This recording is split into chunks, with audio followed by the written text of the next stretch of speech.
All right, let's finish the vocabulary for chapter 13. This is part number 4. It'll be a relatively short one. I think I have about 3 slides left. And so let us begin. We have our first bullet on this page, Freedom Rides. And of course, the Freedom Rides were a part of an interracial group that originated in the north and then came southward. Hold on a second, I'm waiting for my drawing mode to load up. There we go. Okay, Freedom Rides. 1961, an interracial group, primarily black, but there were a large number of whites that did. Rode buses throughout the South to protest against discrimination. In some cases, they attempted to register African Americans to vote, on and on and on. Many businesses agreed to hire black workers and desegregate their businesses, in part to the effort of the Freedom Rides and the Freedom Riders. Unfortunately, not all of them were that lucky. There were a number of the individuals who were on these Freedom Rides who were abused, who were beaten, who were physically threatened, who were attacked by white mobs, a lot of them led by members of the Klan or sympathizers of the KKK. But by and large, the Freedom Rides were a large success. Let's go on to our next one, nonviolence, passive resistance to unjust laws. This goes hand in hand with civil disobedience. Nonviolent acts like peaceful, again, this is the key word, peaceful marches,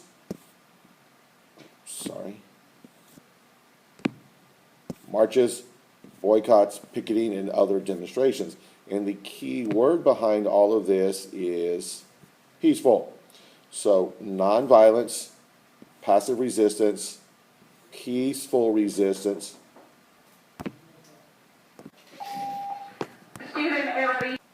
All right, I am back. I'm sorry, I was annoyed by someone at the door. The announcement came on, and there they are again. Hold on. And I'm back, and I'm sure I'll be gone in a few moments whenever they annoy me again on the intercom. But okay, so we are focusing in on nonviolent civil disobedience. I think the key phrase, as I have mentioned previously, peaceful, passive resistance. We're looking at unjust laws, peaceful marches, boycotts, picketing, demonstrations, sit-ins, on and on and on. This is all about civil disobedience. It worked for Gandhi. Once again, the teacher. So they come on with an announcement 30 seconds after they made an announcement about the announcement that they made 30 seconds ago. So let's move forward. Education in America. March on Washington, 1963. Dr. Martin Luther King and other civil rights leaders, but again, he was the headliner. The civil rights leaders organized a national march on Washington, D.C., and about 250,000 people, give or take, attended the march. It was at this march, at the end of the march, when he gave his I Have a Dream speech. This was given in the summer of 1963, and of course you're familiar with this. This is part of one of the assignments I gave you, the video assignment I gave you, where you were supposed to watch that speech. Anyway, this was a speech given by Dr. King at the foot of the Lincoln Memorial. And the speech called for all Americans to live together in peace regardless of their skin color. Let's move forward.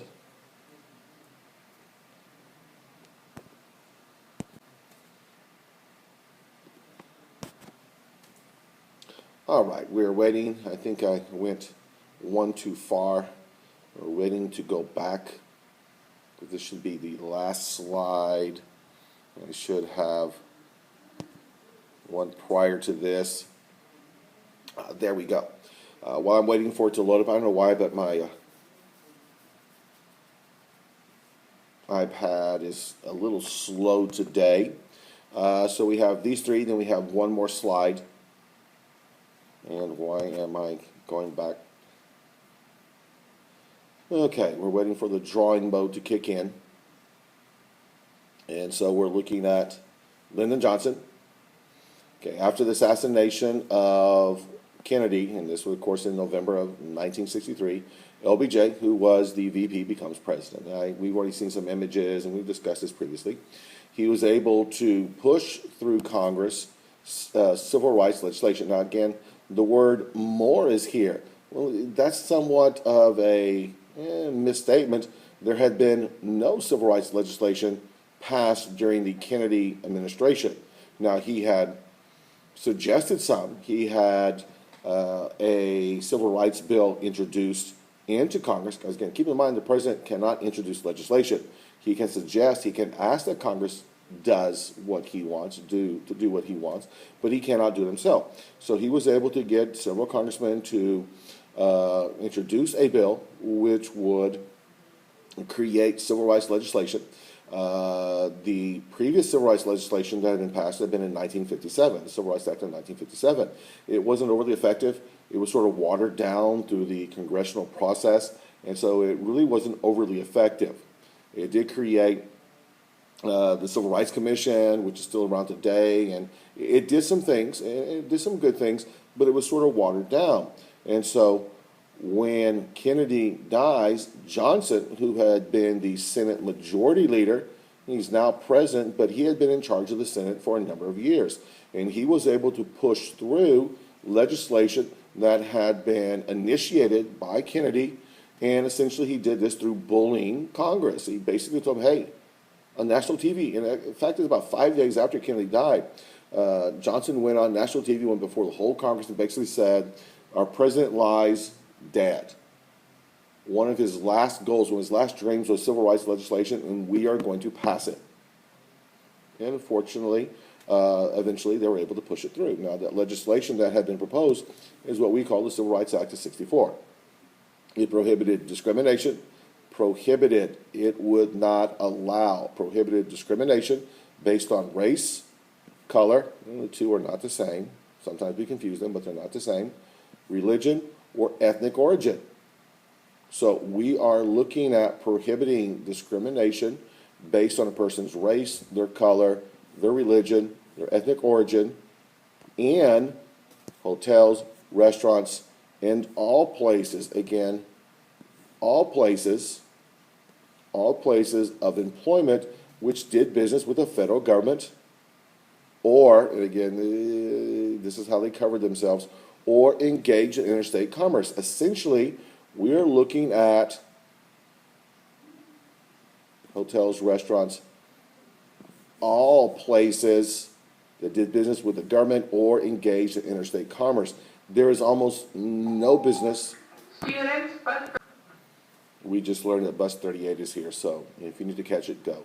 Just kidding, just kidding. Anyway, this definition, all places of employment doing business with the federal government or engaged in interstate commerce, that is pretty much everybody in the country. So the Civil Rights Act was designed to essentially cover everyone here in the United States. Equal Employment Opportunity Commission, created to enforce, and again, this is key, enforce the Civil Rights Act of 1964. If you have government legislation passed, if you have state legislation passed, if you have laws passed at the local level, those laws are useless unless there is a way to enforce them. There must be a punishment, a penalty when rules or laws are broken. And let me clean this up right here a little bit. There we go. And the the Equal Employment Opportunity Commission, the EEOC, which is still alive and well today, the EEOC, which was created by the Civil Rights Act of 1964, was designed to enforce the Civil Rights Act of '64. What did the Civil Rights Act of 1964 do? Well, it's right here. It prohibits discrimination. So if you're caught discriminating and any and all this stuff right here, then the EEOC could set up punishment for you. It could be fines, it could be any number of different things, and it varies from opportunity from situation to situation. All right, let's go to our last slide. I'm already pushing 10 minutes. I'm going to get this done in the next 2 or 3 minutes or so. And so we are looking at information that we've already covered in our civil rights or civil rights PowerPoint videos that I've shown you. But these are vocabulary terms, of course, from chapter 13. So I want to make sure that we fully understand them. And so let us begin. We have affirmative action. This is a program. This is a program that fought past discrimination. And again, this is, I think, the key phrase, past discrimination. It's not a program that fights discrimination today, but it is a program that's set up to fight discrimination that had been done previously, possibly even prior to the life of the person that it is now helping. Program that was set up to fight past discrimination by increasing minority representation, and we're primarily talking about African Americans, though it will be applied to women and Hispanics and other minority groups. But again, primarily we're looking at African Americans to fight discrimination, past discrimination, by increasing minority representation in colleges and businesses by using a quota system. A quota system. A quota is a set number of something. If you have a job, and I know we've defined this before, but I want to make sure we all understand this. If you have a job and you have a quota of 5 sales a month, then you must sell 5, forgive me. You must sell 5 of whatever you sell. Let's say it's cars. You have a quota of 5 cars. If you do not sell 5 cars every month, you are fired. You have a quota. And so what affirmative action did is set up a quota system in which colleges and businesses must bring on board, must hire a certain number of minorities, and let's be honest here, regardless of whether or not they deserve to be hired or they deserve to be in college. This was challenged a number of times. The one we're going to look at is the University of California versus Bakke. The Supreme Court upheld affirmative action. They're saying that affirmative action is not a bad thing, but they did not uphold racial quotas. So what they're saying is, well, affirmative action is a good idea, and we're not going to debate that. What they did do is strike down racial quotas. So at the University of Texas Law School, and we talked about this, we talked about the Sweat case, Sweat versus Painter, 1950. And we've talked about other cases. But let's say the University of Texas Law School has a quota, and they must bring in 20% of every law class must be African American. So 20% of every law class every year must be African American. So if they bring in 100 students to each law class, and again, I don't know how many bring in, but let's say 100, 20 must be African American.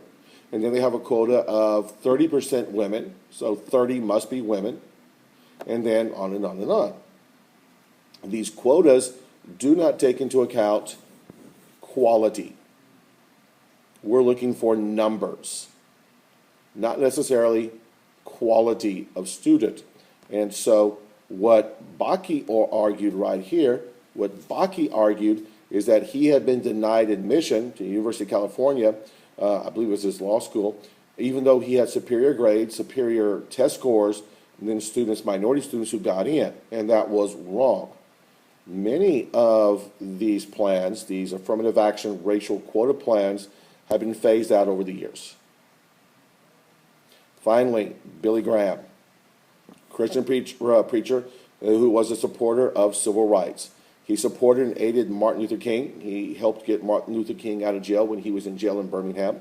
He advised presidents all the way from Eisenhower through Obama. Now again, how much advice, how much did they listen is a debatable point. But he has been an advisor. He has been a person that our presidents have turned to, or at least made a show of turning to, again, from the 1950s to the present. He was very anti-communist. He did preach behind the Iron Curtain, calling for world peace. Now, unfortunately, Billy Graham is an older man. He's in his 90s. His health has been failing for a number of years, so he has not really been a preacher.